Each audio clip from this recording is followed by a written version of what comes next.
Study first classes के YouTube channel पे आप सबका स्वागत है।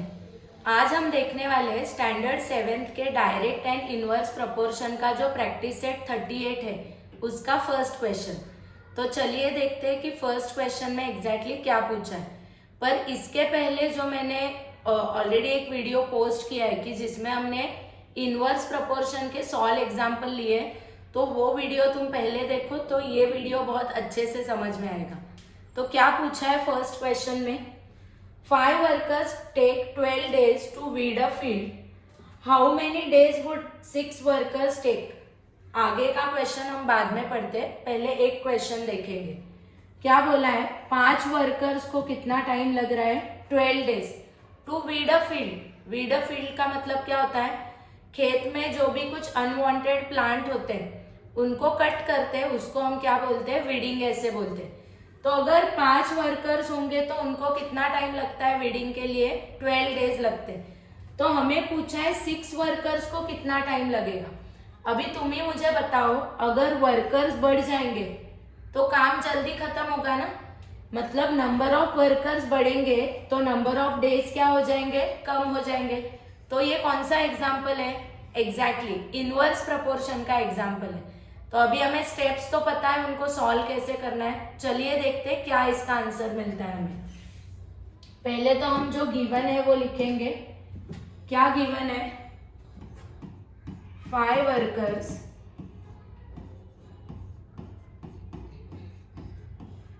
टेक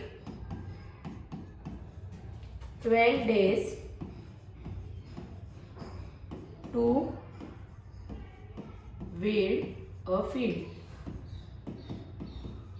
5 वर्कर्स को कितना टाइम लगता है, 12 days।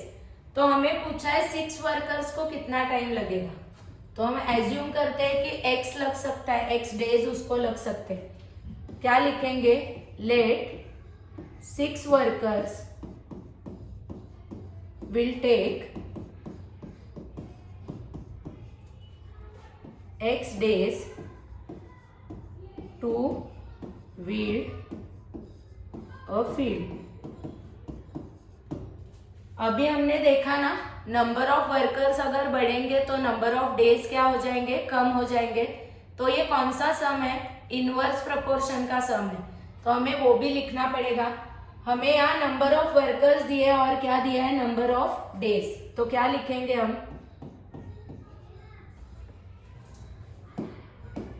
Number of workers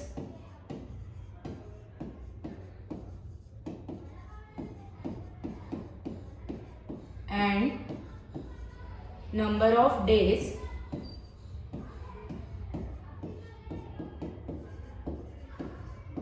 are in inverse proportion।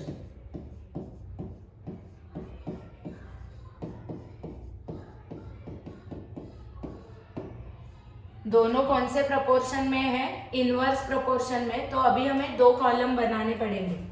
क्या 2 कॉलम बनाएंगे, यहां हमें लिखना है नंबर ऑफ वर्कर्स एंड यहां क्या लिखेंगे, नंबर ऑफ डेज।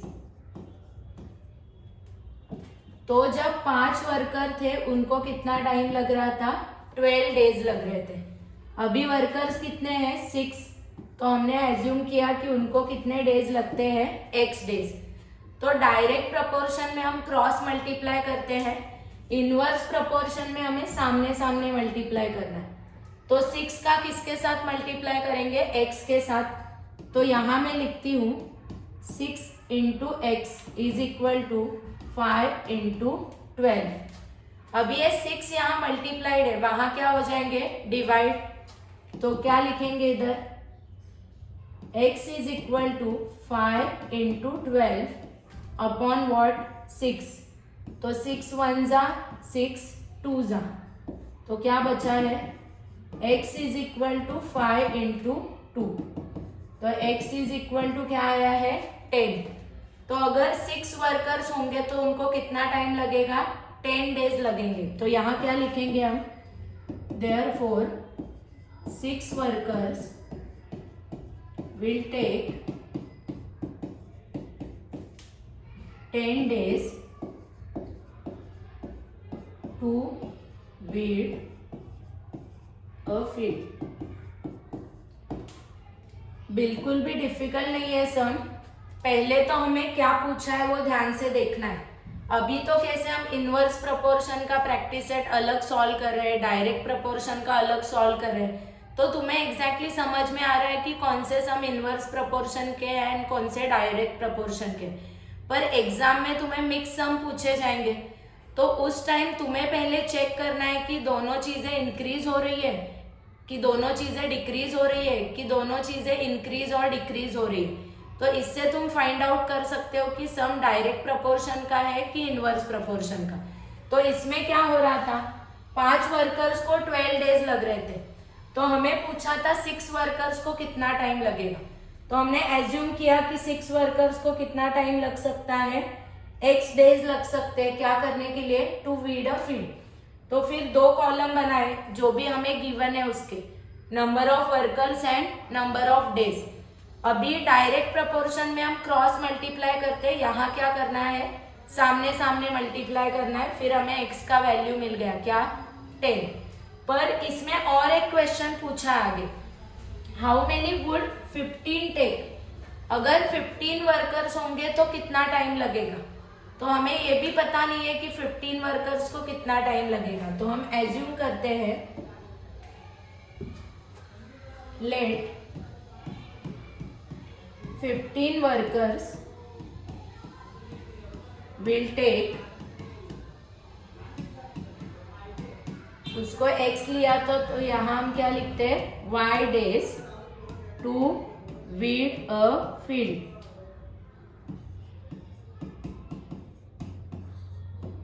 अभी ये भी कौन सा सम है, इनवर्स प्रोपोर्शन का ही सम है। पहले तो हमें लिखना होगा यहाँ क्या, number of days, number of workers and number of days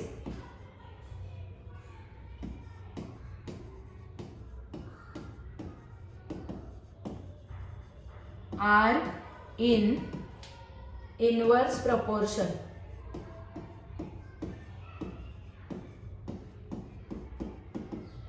तो इसमें हम 2 कॉलम बनाएंगे। एक कॉलम क्या आएगा, नंबर ऑफ वर्कर्स, एंड एक कॉलम क्या आएगा, नंबर ऑफ डेज। अभी फर्स्ट क्वेश्चन का ही जो डेटा हमें दिया है उसका ही हमें रेफरेंस लेना है। 5 वर्कर्स को कितना टाइम लग रहा है, 12 डेज। तो यहां भी हम वही लिखते हैं, 5 वर्कर्स को 12 डेज लग रहे हैं, तो 15 वर्कर्स को हम एज्यूम करते हैं कितना टाइम लगेगा, x डेज। अभी यहां भी हमें सामने सामने मल्टीप्लाई करना है। 15 into x is equal to क्या करेंगे, 5 इंटू 12। तो यहाँ 15 into x is equal to 5 into 12। 15 यहाँ मल्टीप्लाइड है, वहां क्या हो जाएंगे, डिवाइड। तो क्या लिखेंगे, x is equal to 5 into 12 upon 15। तो 5 1 जा 5, 5 3 जा 15, 3 1 जा 3, 3 4 जा 12। तो क्या आया, x इज इक्वल टू 4 आया। मतलब 15 वर्कर्स को कितना टाइम लगेगा, 4 डेज। तो यहां हम क्या लिखेंगे, 15 workers will take 4 days to weed a field। 15 workers को कितना टाइम लगने वाला है, 4 डेज। तो सेम सम था, सिर्फ नंबर चेंज हो गए थे। तो चलिए देखते हैं सेकेंड क्वेश्चन में हमें क्या दिया है। अभी ये ऐसा सेम सम ऑलरेडी हमने सॉल्व एग्जाम्पल में लिया है, तो जिन्होंने वो वीडियो नहीं देखा है वो भी वीडियो तुम एक बार देख सकते हो, तो तुम्हें ये सम और अच्छे से समझ में आएगा। क्या पूछा है क्वेश्चन में, Manohar took 10 days to finish a book. मनोहर को एक बुक कंप्लीट करने के लिए, मतलब एक बुक का रीडिंग कंप्लीट करने के लिए कितना टाइम लगता है, 10 days। Reading 40 pages every day अभी एक बुक 10 डेज में खत्म करने के लिए वो क्या करता है, रोज 40 पेजेस क्या करता है, रीड करता है। How many pages must he read in a day to finish it in 8 days. हमें पूछा है कि उसको एक दिन में कितने पेजेस रीड करने चाहिए सो दैट कि जो भी कुछ बुक वो 10 डेज में फिनिश कर रहा है वो कितने दिन में फिनिश करेगा, 8 डेज में। यहाँ देखो पहले 10 डेज थे तो वो 40 पेजेस रीड कर रहा था एवरी डे। अभी कितना टाइम है, 8 डेज दिया है और हमें पूछा है कि अगर 8 डेज में उसको बुक कंप्लीट करना है रीडिंग तो कितना डेली रीड करना पड़ेगा, कितने पेजेस डेली रीड करने पड़ेंगे। तो नंबर ऑफ डेज क्या किए, कम किए। इसका मतलब डेली उसको ज्यादा पेजेस रीड करने पड़ेंगे तो ही वो बुक क्या हो जाएगा, जल्दी खत्म हो जाएगा। तो नंबर ऑफ डेज कम हो रहे हैं एंड नंबर ऑफ पेजेस जो है वो क्या हो रहे हैं, बढ़ रहे हैं। इसका मतलब ये कौन सा सम है, इनवर्स प्रपोर्शन का सम है। पहले तो हमें जो भी कुछ गिवन है वो लिखना पड़ेगा। क्या गिवन है क्वेश्चन में, मनोहर took 10 days to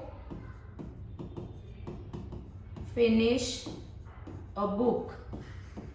आगे क्या दिया है हमें, रीडिंग 40 पेजेस एवरी डे, तो वो भी हम लिखेंगे रीडिंग 40 पेजेस एवरी डे। उसको कितना टाइम लग रहा है, 10 डेज लग रहा है। अगर वो डेली 40 पेजेस रीड करेगा तो 10 डेज में एक बुक क्या कर सकता है, खत्म कर सकता है। तो अगर उसको 8 डेज में खत्म करना है तो हमें क्या लिखना पड़ेगा, यहां देखो, let Manohar will have to read X pages every day to finish a book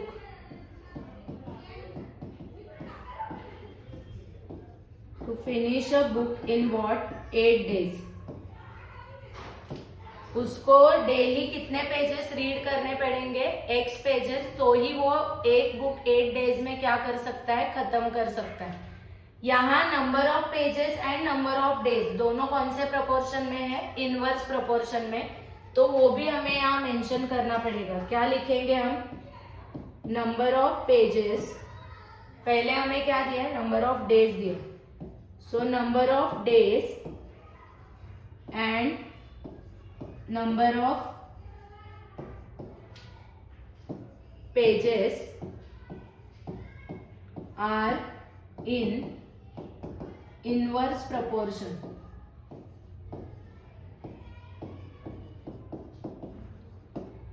तो दो कॉलम बनाएंगे, कौन से दो कॉलम बनाएंगे हम, एक कॉलम होगा नंबर ऑफ डेज एंड दूसरा कॉलम क्या होगा, नंबर ऑफ पेजेस।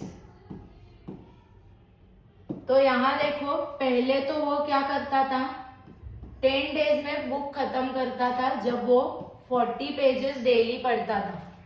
अभी उसको 8 डेज में बुक खत्म करना है तो हमने एज्यूम किया है कि डेली उसको कितने पेजेस पढ़ने पड़ेंगे, 8।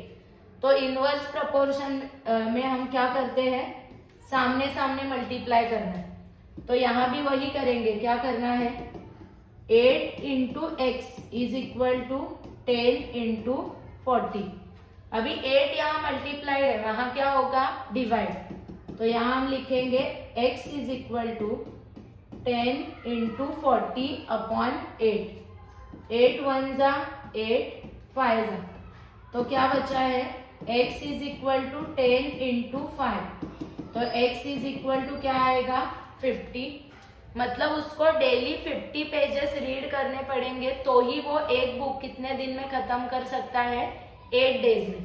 तो यहाँ क्या लिखेंगे, final answer, therefore Manohar will have to read 50 pages every day to finish a book in 8 days। तो बहुत ही इजी सम था। तुम्हें सिर्फ पहले चेक करना है कि सम डायरेक्ट प्रपोर्शन का है कि इनवर्स प्रपोर्शन का। उसके बाद सम सॉल्व करने का जो फॉर्मेट है वो सेम ही है, सिर्फ उसमें जो नंबर्स है एंड जो कंटेंट है क्वेश्चन का वो ही क्या हो जाएगा, चेंज हो जाएगा। तो आई होप कि ये सम तुम्हें बहुत अच्छे से समझा होगा। और तुम्हें ये कितना समझा है ये देखने के लिए एज यूजुअल मैं क्या करने वाली हूँ, वीडियो के एंड में एक वर्कशीट पोस्ट करने वाली हूँ, उसको नोटबुक में सॉल्व करो और जो भी कुछ आंसर्स आएंगे वो मुझे कमेंट करके जरूर बताना। तो मुझे भी समझेगा कि ये जो टॉपिक है जो हमने स्टार्ट किया है डायरेक्ट एंड इनवर्स प्रपोर्शन का, वो तुम्हें कितना समझ रहा है। और ऐसे और भी वीडियोस देखने हैं तो तुम्हें क्या करना पड़ेगा, स्टडी फर्स्ट क्लासेस या हमारे यूट्यूब चैनल को सब्सक्राइब करो। Thank you.